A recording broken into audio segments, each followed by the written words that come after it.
আপোনালোকক সেৱা জনাইছো আৰু মোৰ ইউটিউব চেনেলটিলে আপোনালোক সকলোকে স্বাগতম জনাইছো। আজি হালৱা বনাব ওলাইছো, তাৰ বাবে মই গেছটো জ্বলাই দিলো আৰু এটা কেৰাহী পাতি দিলো।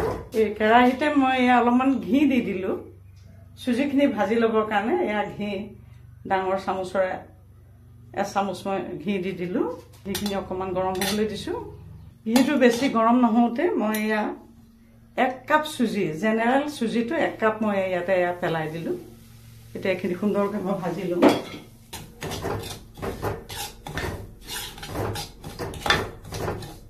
অকমান ৰঙচুৱা পৰালৈকে মই ভাজি লম। এটো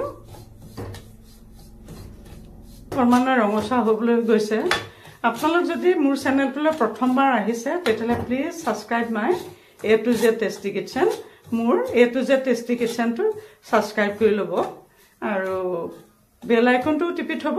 আৰু যদি মোৰ ভিডিঅ'বিলাক চাই ভাল পাইছে তেতিয়াহ'লে লাইকস কমেন্টস কৰিব। আকৌ ইতিমধ্যে এটো হৈ গৈছে। এটো মই লাহেকে কেৰাহীটো নমাই ৰাখিম। আৰু ভাজোতে এটা কথা মন কৰিব, গেছটো কিন্তু লোৰ পৰা মিডিয়ামৰ ফ্লেমতহে ৰাখিব দে, নহলে পটকৈ ৰঙা পৰি গৈ যাব। এটো ৰাখি থলো। থৈ পেলাই মই ইয়াতে এটো চাও আন এটা কেৰাহী পাতি দিছো।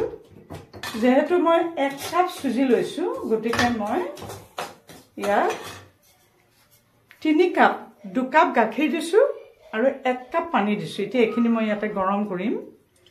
মানে 3 কাপ দিছো কিয়, সুজি যেহেতু 1 কাপ, গাখীৰ আৰু পানী মিলাই মই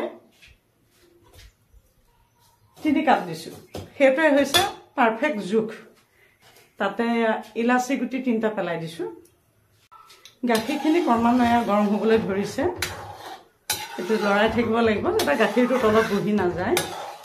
এয়া আধা কাপৰ অলপ বেছি এয়া মই চেনি এড কৰিলো। ইয়াতে চেনি দি দিলো। ফুড কালাৰ হিচাপে মই আজি বিট কালাৰ ব্যৱহাৰ কৰিম। এয়া চাওক মই অলপ মানে বিট কালাৰ প্ৰস্তুত কৰি লৈছো। কালাৰটো ভাল হলে খাই বস্তু ভাল লাগে। অলপমান মই বিট কালাৰ এখন চামুচৰে 1.5 চামুচ মই বিট কালাৰ পেলাই দিছো। এতিয়া চাওক কালাৰটো কিমান সুন্দৰ হৈ গৈ আছে। এটো ভালকৈ অলপ সময় উতলিবলৈ দিম। ইতিমধ্যে এখিনি উতলা হৈ গৈছে সুন্দৰকৈ। মিশ্ৰণটো সুন্দৰকৈ, গাখীৰৰ মিশ্ৰণটো সুন্দৰকৈ এটো হৈ গৈছে। আনহাতে এটা কেৰাহী মই পুনৰ পাতি দিছো। এতিয়া গাখীৰ আৰু মিশ্ৰণটো অকনমান ঠাণ্ডা হ'বলৈ দিছো। আৰু এই কেৰাহীটোতে মই অকনমান কেইটামান আলমণ্ড, কাজু পেলাই দিছো। দি এতিয়া এইকেইটা মই অকনমান ভাজিম। এইখিনি অলপ ভজা ইতিমধ্যে হৈ গৈছে, কাৰণ এয়া পটককে ভজা হৈ যায়, সোনকালে ভজা হয়। ইয়াতে মই কিচমিচ কেইটামান পেলাই দিছো। কিচমিচ অতি সোনকালে ৰঙা পৰি যায়, এটো কাৰণে মই কিচমিচ কেইটা অকমান দেৰিকৈ দিলো। এটো হৈ গৈছে। এটো মই আস্তেকৈ এতিয়া পুনৰ নমাই ৰাখিম। কেৰাহীটো পুনৰ ইয়াত বহাই দিলো। দি পেলাই মই এতিয়া কি কৰিম চাও। ইয়াতে এয়া সুজিখিনি অলপ অলপকৈ দিম। এয়া চাওক সুজিখিনি অলপ অলপকৈ দি থাকিম আৰু ঘুটি থাকিম। একেবাৰতে গোটেইখিনি পেলাই নিদিওঁ। একেবাৰতে গোটেইখিনি যে পেলাই দিয়া যায় তেতিয়াহ'লে লাৰু লাৰু হৈ থাকিব, লাম লাম হৈ থাকিব। গতিকে মই এইখিনি অকণমান অলপ অলপকৈ দি যাম আৰু ঘুটি গৈ থাকিম। চাওক যাতে লাম হৈ নাযায়, লাডু হৈ নাযায়, যাতে দি এইটো লৰাই লৰাই ক্ৰমান্বয়ে মই গৈ থাকিম।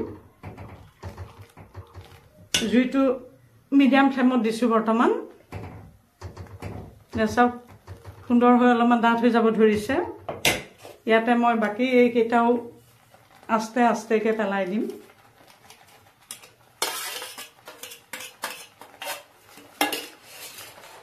এতিয়া এইখিনি মই লাহে লাহে লৰাই থাকিম। আৰু ইয়াতে মই কাজু কিচমিচখিনি পেলাই দিম। এইটো বৰ সোনকালে ডাঠ হৈ যায়, দেখিছে নহয়, ক্ৰমান্বয়ে ডাঠ হৈ আহি আছে। মই কিচমিচ আৰু আলমণ্ড গোটেইকেইটা পেলাই দিলো। ইতিমধ্যে এইটো প্ৰস্তুত হৈ গৈছে। এইটো মই লাহেকৈ গেছটো অফ কৰি থলো। ইতিমধ্যে চাওক কি সুন্দৰকৈ এয়া সুজিৰ হালুৱা এই চুজিৰ হালোৱা কি সুন্দৰকৈ প্ৰস্তুত হৈ গৈছে চাওক এটা অতি সুন্দৰ ৰেচিপি এয়া চাওক কিমান লোভনীয় হৈছে দেখাতে কেনেকুৱা হৈছে এই সুন্দৰ ৰেচিপিটো এইটো চাওক এই সুন্দৰ ৰেচিপিটো আপোনালোকে সুন্দৰকৈ বনাই খাব আৰু এটি নতুন ৰেচিপি লৈ প্ৰতিশ্ৰুতি আজিলৈ মই ইমানতে সামৰিলোঁ